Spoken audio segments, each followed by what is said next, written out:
O petróleo tem potencial para cair se os países usarem os estoques estratégicos, como pediu o presidente americano Joe Biden? Esse é o tema do vídeo de hoje. Se você não me conhece, eu sou Ale Delar, eu sou um especialista em commodities e eu criei esse canal para levar informações deste mercado de uma maneira que você nunca viu. Se você não é inscrito, inscreva-se no canal, ative o sininho para receber uma notificação sempre que eu postar um conteúdo novo por aqui. E o tema de hoje, mais uma vez, petróleo, Joe Biden e OPEP. Esse jogo de xadrez, mais uma vez, está presente nas headlines, nas capas dos noticiários internacionais. O Joe Biden agora parece que ele mudou de estratégia, depois de recorrentes nãos da OPEP para o aumento de produção, para tentar refrear um pouco a escalada de preços de petróleo. O presidente americano resolveu mudar de estratégia e agora ele pede para que os países, principalmente os asiáticos, usem seus estoques estratégicos para tentar refrear a escalada de preços, tentar refrear a inflação. Hoje aqui nesse vídeo vamos tentar fazer um panorama de como que está esta situação e se realmente os países decidirem usar os estoques estratégicos, se estes estoques têm potencial realmente para derrubar os preços das cotações e até quando que seria possível utilizar esses estoques. Então já vamos compartilhar a tela, vamos dar uma olhadinha como que estão os preços do petróleo. O petróleo ele vem desde aquele dia, no dia 20 de março de 2020, quando os contratos do petróleo americano WTI negociaram a preços negativos, ele não parou de subir mais. Ele chegou a um valor de $85 o barril petróleo americano, o petróleo do tipo Brent chegou próximo a 87 ou até $88 o barril, e ele tem se mantido ali com algumas correções durante o caminho. Ele chegou a bater 77, voltou para 62, retomou a escalada e agora, na última semana, pelo menos, ele acabou cedendo um pouco as cotações. Hoje ele está cotado a $78,92 o barril. Hoje ele está com uma alta de 0,71%, porque parece que o petróleo encontrou um suporte ali na faixa de $80. A pauta do vídeo de hoje é essa notícia aqui, que ela foi divulgada pela Reuters, que o Joe Biden, o presidente americano, pede para que o Japão, China e outros considerem usar as reservas estratégicas de petróleo para tentar refrear os preços do petróleo. Por que agora que a OPEP ela tem dito não recorrente para o presidente americano? Como é que está a situação realmente do petróleo? Vamos dar uma olhadinha no próprio EIA, que é a Agência de Informação de Energia Americana. Ela tem vários estudos, excelentes estudos. Nós conseguimos ter uma visão muito bacana de como que está a situação. E esse último estudo que ela publicou aqui no dia 10 de novembro, ele traz um forecast do inventário, como é que está o inventário subindo e a queda do inventário agora para 2021 e uma perspectiva para 2022. E aqui ele mostra um gráfico bem interessante que é o forecast do balanço de uso e consumo, produção e consumo de petróleo. Então, essa linha azul, deixa eu ver se eu consigo dar um zoom aqui para ficar mais fácil. Excelente. Essa linha azul é a produção de petróleo, a linha marrom é o consumo de petróleo, e até agora que nós estamos aqui no finalzinho, nós já estamos dentro do último quarto do ano, terceiro quarto, a produção de petróleo era menor do que o consumo de petróleo.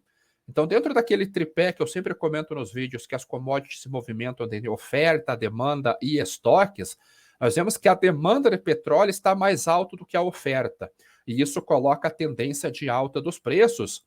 Até um outro gráfico bem interessante que ela mostra aqui, que acima desta linha de zero aqui que nós falamos está em backwardation e abaixo ela está em contango. E ela está em backwardation, ou seja, a curva do petróleo ela está em backwardation. Spreads de futuros ou curva de preços estando em backwardation é a fotografia de que há um desequilíbrio entre a oferta e a demanda. Se há uma oferta maior do que a demanda, o viés dos preços são de alta. Então, sempre que nós vemos uma curva em backwardation ou um mercado invertido, a curva invertida, tenha certeza que para o curto prazo o viés é de alta para os preços. Naturalmente que ocorrem correções técnicas, realizações de lucros, mas de maneira geral, o viés ele é de alta. Lá na frente, os preços podem a cair, porque existe um limite para preços, né? Preços muito altos acabam destruindo a demanda, a não ser que seja um produto estritamente essencial, como é o caso do petróleo. Então, nós não sabemos até onde pode ir os preços do petróleo sem que ele destrua a demanda. Parece, por algumas notícias que nós vemos, que ele está muito próximo disso. Mas o fato que até pelo menos o primeiro quarto do próximo ano, início do próximo ano, nós teremos, segundo o forecast da própria EIA, teremos um balanço ainda negativo. Outra notícia que chama atenção é que a demanda por energia ela já voltou aos níveis de pré-pandemia. Então, a demanda, o consumo de energia já voltou aos níveis de pré-pandemia, mas a oferta ainda não. Um pouco dessa oferta ela está artificialmente restrita, e já já nós vamos ver o porquê disso. Uma parte realmente existe uma limitação um pouco no transporte por custos muito altos de fretes internacionais, sejam por container, sejam por cargas secas, sejam por cargas líquidas, granéis líquidos, mas uma parte disso ele é artificialmente colocada essa restrição da oferta lá.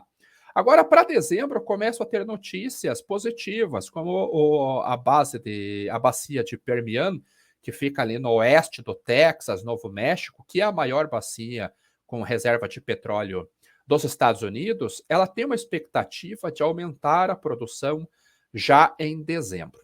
O problema é, os produtores de shale oil lá dos Estados Unidos mandaram uma mensagem para o Joe Biden, né? Peça o aumento de petróleo para nós, não peça para a OPEP. Quem não lembra da campanha eleitoral do presidente americano, quando ele foi incisivo com relação ao ESG, mas eu acho que eles esquecem o ESG, eles ficam só com environment, ou seja, com o meio ambiente. E o Brasil foi um dos países mais criticados pelo presidente americano com relação à preservação do meio ambiente. E a produção de shale oil, shale gas lá nos Estados Unidos, ela causou até em 2010, 2011, 2013 o surgimento de boom towns, ou seja, você dormia, era deserto, você acordava, tinha uma cidade com 20 mil pessoas trabalhando no fracking, na exploração de petróleo lá. E a exploração deste tipo de petróleo, ela é muito complicada. Primeiro porque demanda muita água, muito recurso para poder fazer o trabalho, e não é um trabalho que você faz uma perfuração com uma rig e você consegue extrair ali milhares de barris até aquele poço ficar inviável e você vai para outro poço. Você tem que fazer constantes perfurações para você conseguir atender a demanda, porque ele extrai realmente, ele quebra a rocha, extrai o petróleo dessa quebra, desse fracking, e você já tem que partir para outra rocha. Então ele não é um lençol freático de petróleo, se é que existe esse termo. Então você tem que realmente explorar e extrair o petróleo de uma maneira mais complicada.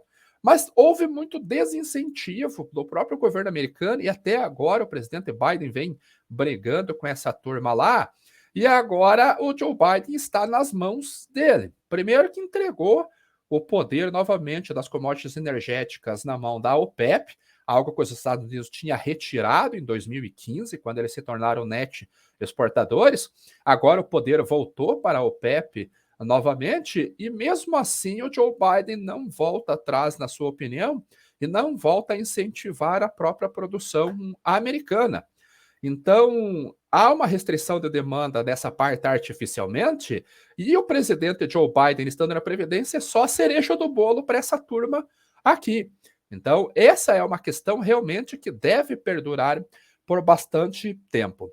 Como que está a situação hoje do petróleo para nós darmos uma olhada? Esse é um quadro com os tipos de petróleo que nós temos nas praças. Engana-se quem pensa que só existe o tipo WTI e o tipo Brent. Há uma série de outras classificações de petróleo. Até quem lembra alguns dias atrás, na verdade algumas semanas atrás, quando surgiu um impasse dentro da própria OPEP entre a Arábia Saudita e Emirados Árabes Unidos.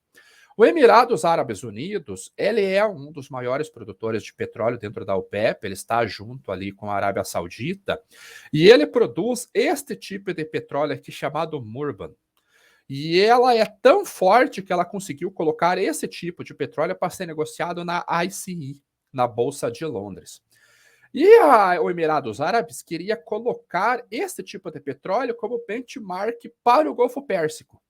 Porque se ela controla o benchmark do petróleo no Golfo Pérsico, sendo um dos líderes da OPEP, você já imaginou o poder geopolítico que os Emirados Árabes teriam nas mãos? E era isso que a Arábia Saudita estava tentando combater. Por enquanto, conseguiu.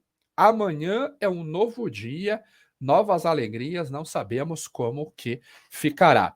Mas quando nós olhamos o balanço agora, por que a produção americana ela acabou ficando prejudicada? Essa daqui é uma contagem das sondas rigs em operação nos Estados Unidos. Esse gráfico laranja, esta linha laranja, ela mostra as sondas em operação. O roxo é a produção. Então, houve uma queda de produção em setembro desse ano, mas a quantidade de sondas elas está aumentando. E é tão legal quando nós vemos um gráfico em linha, assim, com uma inclinação dessa de quase 45 graus, mas nós estamos olhando de setembro de 2021. Vamos começar a voltar no tempo e vamos ver como que estava esta situação. Ó. 2020, opa, aqui que foi o Corona Crash. Nesse período aqui foi quando realmente houve, olha, essa queda da produção. Nesse período aqui, engraçado ou não, que foi justamente nesta fase aqui, em março, ó, dia 13 de março foi quando começou a derrocada. Dia 20 de março foi quando o petróleo foi para preços negativos.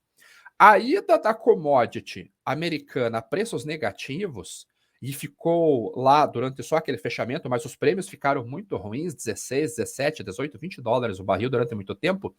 Muitas destas empresas de petróleo, pequenas e médias, quebraram. Simplesmente desapareceram. E agora é muito difícil para voltar. Quando nós olhamos um período maior de 10 anos, nós estamos com o mesmo número de sondas aqui de 2016. O preço ele vem subindo em escalada. E por que o preço vem subindo em escalada? Deixa eu ver o que é aqui. Aqui é a produção. Nós vemos no quadro de produção aqui nos Estados Unidos, aqui embaixo, que em 2020 houve uma queda muito grande na produção. Você vê que no segundo quadrimestre, desculpa, no segundo no segundo quarto aqui, queda de 9, queda de 6, queda de 9, 2020 no geral, queda de 4, no início de 2021, queda de 13, agora no segundo, aqui que começou a melhorar a produção e aí um forecast de produção limitada. Inventário, nós temos visto várias notícias que os inventários eles estão caindo. De uma semana para outra há uma oscilação, às vezes sobe um pouquinho, às vezes cai, mas os estoques americanos realmente eles estão baixos. Vamos ver se eu tenho um gráfico para nós darmos uma olhada como que está os estoques no gráfico em comparação com a histórica. Você vê que historicamente nós estamos, vamos colocar 5 anos. Ele já deu aqui, ó. Nós estamos com estoques baixos desde 2018, mesmo nível de estoque de petróleo de 2018. E aqui que a gente fala que artificialmente o negócio começa a ser mantido, por quê? Esta linha aqui no site do TradingView é a empresa Saudi Aramco, que é aquela empresa do Simples Nacional da Arábia Saudita. Brincadeira, a maior empresa de petróleo do mundo, mas muito maior. Vamos aqui em dados financeiros, porque não é o valor das ações que eu quero olhar. Vamos ver o fluxo de caixa mais o livre. Vamos ver como que está a situação do caixa livre, ou seja, da grana que está em caixa da Saudi Aramco. Olha isso daqui, valores absurdamente altos. Muito dinheiro em caixa. Vamos pegar uma empresa mais conhecida. Eu tenho aqui a Exxon. Já ouviu falar da Exxon? Ela é uma das dezenas de empresas surgidas através da quebra do monopólio lá do John Rockefeller no início do século XX. A própria Exxon, quando nós voltamos no tempo aqui, ela tem o maior free free cash flow da história dela, da história não digo, mas desde 2014, 9 bilhões em caixa. Aí eu te pergunto, você ganhando dinheiro como nunca, você com um presidente que declaradamente é contra o produto que você vende, ele está na presidência e agora ele está na sua mão. Seja você a OPEP, seja você a Shell, seja você a Exxon. Por que que você aumentaria a produção de petróleo? Não há sentido nessa questão. E hoje alguns países já deram a notícia, vamos voltar aqui, já deram a notícia para o presidente americano. A China e alguns outros países, eles consideram aumentar realmente a produção, pero Japão, Coreia do Sul diz que não podem usar as reservas estratégicas para diminuir o preço do petróleo, porque é questão de lei. O próprio Joe Biden não tem essa liberdade de dizer eu vou usar o SPR, que é a reserva estratégica de petróleo. Ele tem que passar por um processo burocrático. E quando envolve política, nós sabemos como que são esses processos burocráticos na política. Para ter uma ideia, olha como que era o free cash flow da Exxon no ano passado, negativo em 2 bi. Ela teve que usar o dinheiro de caixa para suportar. E agora ela recuperou e está com 9 bi no caixa. Por que que ela colocaria, então, produção? Então, de uma maneira geral, eu não acredito que haja força para baixar os preços do petróleo no mercado internacional usando o estoque estratégico. Nem os Estados Unidos e nem a China usando. A China ela deve usar os seus estoques estratégicos. Na verdade, ela já usa os seus estoques estratégicos. É a primeira vez na história que os dois vão trabalhar em conjunto neste sentido. E a China já está usando seus estoques estratégicos, não é só de petróleo, é de cobre, foi com minério de ferro, foi com soja, foi com milho, foi com trigo, foi com aço, está fazendo estoque estratégico com carne suína para não deixar o preço derreter lá para os produtores. Então é uma prática normal na China. Agora os Estados Unidos estão usando as mesmas práticas chinesas, porque ESG, na teoria é bonito, na prática dói no bolso. Então, muito provavelmente nós veremos este cenário aqui para os Estados Unidos, porque o galão de gasolina chegará a 4 dólares no próximo verão. Esse é o problema que o Joe Biden está enfrentando. Gasolina nos Estados Unidos é um dos fatores que elege ou não um presidente. E o presidente americano, como eu disse no início do vídeo, conseguiu se colocar numa posição extremamente delicada. Até agora não saiu a decisão com relação aos RNs, que são os mandatórios obrigatórios para as refinarias que não fazem a mistura obrigatória do biocombustível no combustível para o consumidor. Hoje, que a EPA, que é a Agência Ambiental Americana, solicitou comprovações das refinarias que elas utilizaram a mistura obrigatória em 2020, para se ter uma ideia, no ano passado.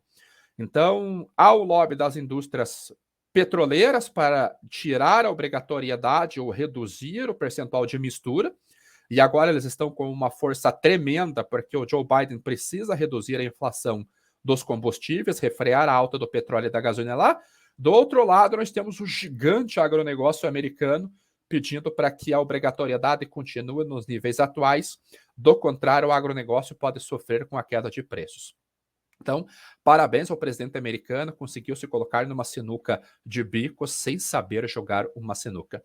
E no tema do vídeo de hoje, não acredito que haja força para reduzir os preços do petróleo nesse momento, mesmo usando estoques estratégicos, porque até nesse sentido as empresas privadas e a OPEP estão com a faca, o queijo e a goiabada na mão e elas podem simplesmente reduzir a sua produção, porque não é uma regra aumentar em 400 mil barris por dia. Tanto que a OPEP bombeou só 330 mil no mês passado. Então, espero que você tenha gostado do vídeo, compartilhe para que o canal cresça, deixe a sua curtida e comente aqui, me passe o seu feedback para você gostou. Por enquanto é isso, nos vemos no próximo vídeo. Tchau!